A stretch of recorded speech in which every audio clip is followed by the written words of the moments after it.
Giving power to the people. And speaking of Donald Trump, he is like total badass. I'm sure you've heard it today where he tweeted about Kim Jong-un and stated that his nuclear button is on his desk. And he says he has a much bigger one and a much more powerful one, and his works. That was when he said his button works. I was like, oh my God, like a boss. You can't get better than that. He's so entertaining.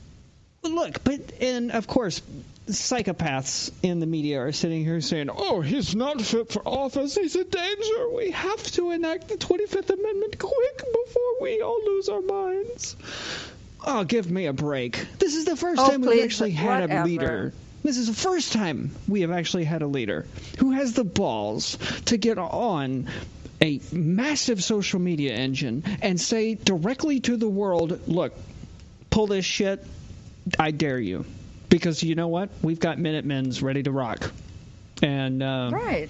And I will give you my personal opinion here. North Korea has always tried to get us to strike them in some way. That's, in fact, if you look in, they have a state-sponsored and mandated teaching in their schools, and that we are supposed to attack them, and they are supposed to fight some huge war against us to where they are almost reduced to complete annihilation, but they are victorious in the end. That's their, like, they have a prophecy. That's how screwed it up it is. No, but the worst, I'm sorry, no, go on. The worst are the liberals that say, oh my God, Trump is looking worse than Kim Jong-un. Like he's the one that has the worst mental problems. I mean, are you defending a dictator, a guy who starves his own people and kills them if they don't agree with him, if they don't clap? Oh, not just kills them. If they don't smile. Arrests their family and publicly executes their family, their friends.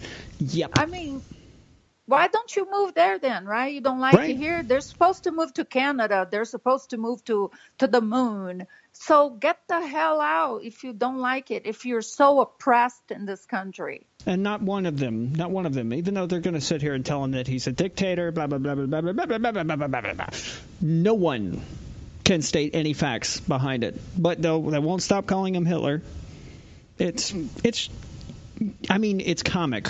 It's sad. And it will be funny later, but now it is just so disturbing.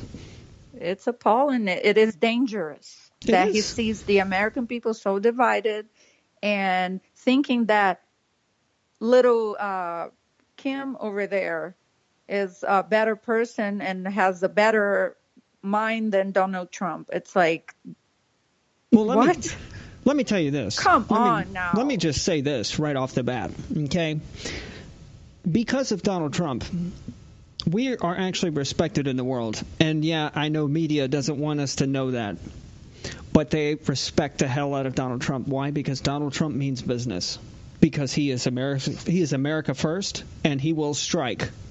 He won't sit here and just give a speech at the UN and then ask the UN to do something. He will do something about it himself. Something Obama would not do.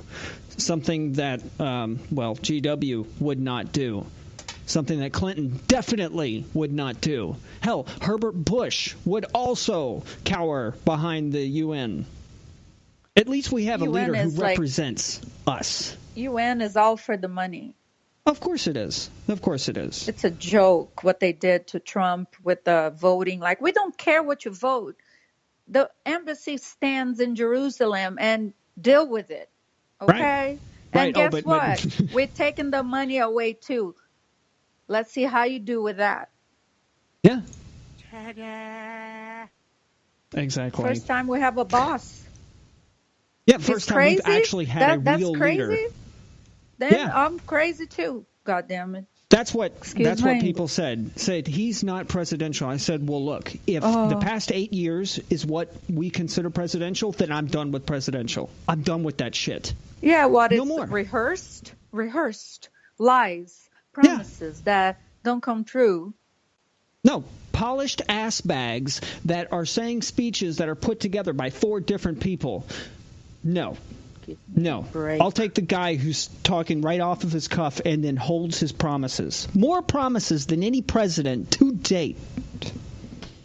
Yeah. Oh, yeah, he's a businessman. He's like, let's go. Yeah.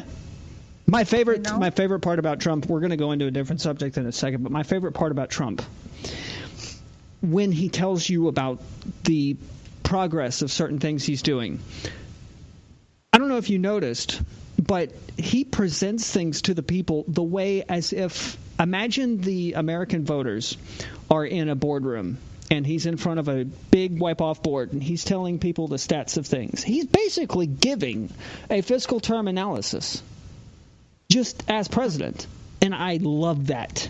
Mm-hmm. I want and that he's to talking continue. Directly to us. Right. Well, but they want him to stop tweeting. Please don't ever stop tweeting, don't Mr. President. Stop, Chief. No. Don't ever stop. Don't ever stop tweeting. Because Trump right now is listening to us. I hope. I love Mr. them. President, they're awesome. You're amazing. We love you. Yes, sir. And your hotels are phenomenal. You were telling me about a guy earlier? Are you talking about the Jesus hunting thing? Yes. Oh, excuse my English, with my accent. Carson Wentz, he plays for the Eagles. Mm-hmm. And yesterday he posted a picture. So it was meant to be a picture of his dog. He loves his dog. His dog goes hunting with him. And I was watching Fox and Friends, and the picture came up, and they're like, so who thinks that this picture is offensive? And I'm looking at the picture, and I'm like, what is the dog standing next to? I'm trying to make it, from the picture, and it looks like it's a lot of dead birds. And I'm like, I'm not offended, but it's not a cute picture to me. Right. So this guy, they're trying to, so he's getting in trouble on Twitter, like people are offended because he has the picture with the dog and all these dead birds that he killed while hunting. And Fox and Friends wanted to know what you guys thought, because they thought it was like totally cool to hunt and whatever. Well, so he says, my life is about Jesus and hunting.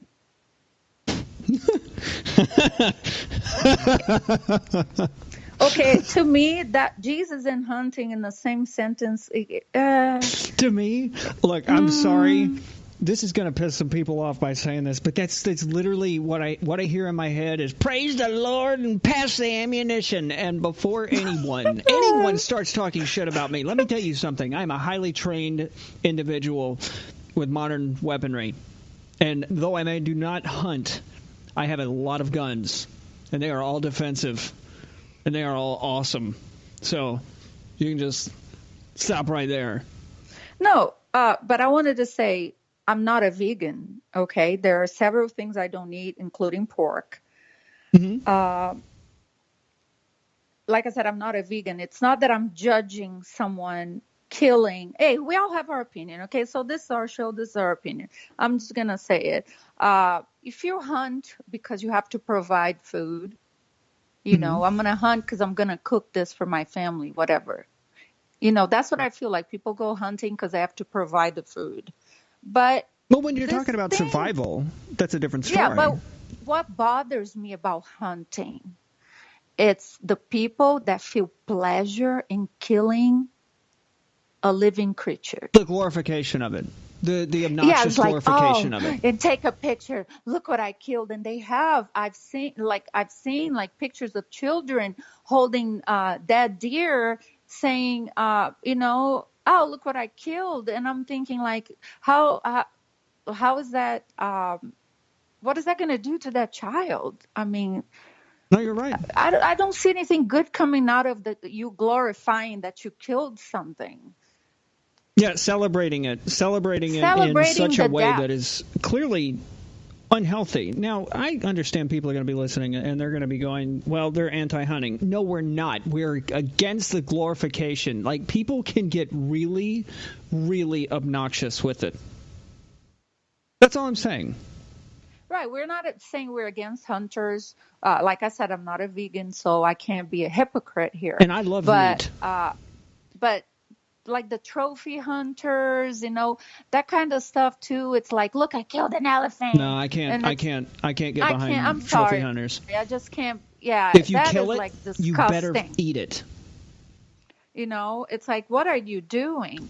But the glorification, that's what, it's not that we're against hunters. And we know, our show, we are conservative, but we're a little bit different. And there's a lot of different people that agree with us. The problem we have is the glorification to have children. Look what I killed.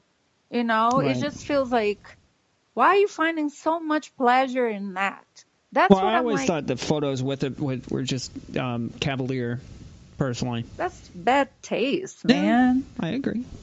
Look, my truck is full of blood. God damn it.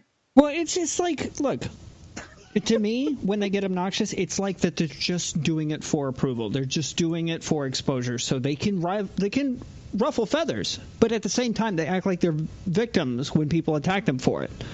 But let me tell you, this is not meant to attack anyone, right? Or a base, not to attack anyone. I bet there's some people that have been doing this all their lives, and they're going to listen to us and go like, wait a minute, why am I still hunting again? Maybe they'll look at it in a way like if there are people who are doing nothing but taking Instagram pictures of their kills and having a big smile on their face, maybe they'll look at it in a different way. I don't know. Hopefully, that'd be nice. But right? You can call me a hypocrite, right? If I eat beef, you have no problem when the cow got killed. Of course, if I had to kill it, I would be eating plants. Oh, okay. Yeah, I understand that. It's not that. It's the pleasure of stalking the animal. Right. And the rush. I killed it. I took the life out of it. Right. That's what bothers me. It's disturbingly visceral if people actually get a thrill. Country. Yeah. I know, I agree. Yeah, the thrill, it's what about, I eat deer meat. I've been eating it all my life. I'm not judging you on that. I'm judging us like, yeah, I'm going to eat it. I killed it. That is what's like, whoa, okay, there's a story behind the food. I don't need to hear it. Yeah, no, I hear you. I hear you there. We've got 2 minutes left. We've got 2 minutes left. I know. It's so much fun, Max. I know. My God, you guys. I know. We're just. Thank you for listening. Yes. Yeah. Thank you, everyone. But by the way, real quick, I want to just talk to our viewers and listeners out there. I can't thank you guys enough for giving us feedback, because we are so happy to do this show, and the fact that people are enjoying it and requesting more and more content and episodes. You guys are amazing, and we're going to keep on going. Thank you. Please write to us. Tell us what you think, and please be honest. We don't mind the honesty. We really don't. Thank you for listening. Love you all. God bless you.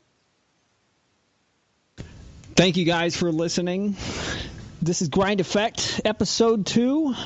We will see you very soon. I can't thank you guys enough, and I hope you guys have a wonderful and safe night. Good night, guys.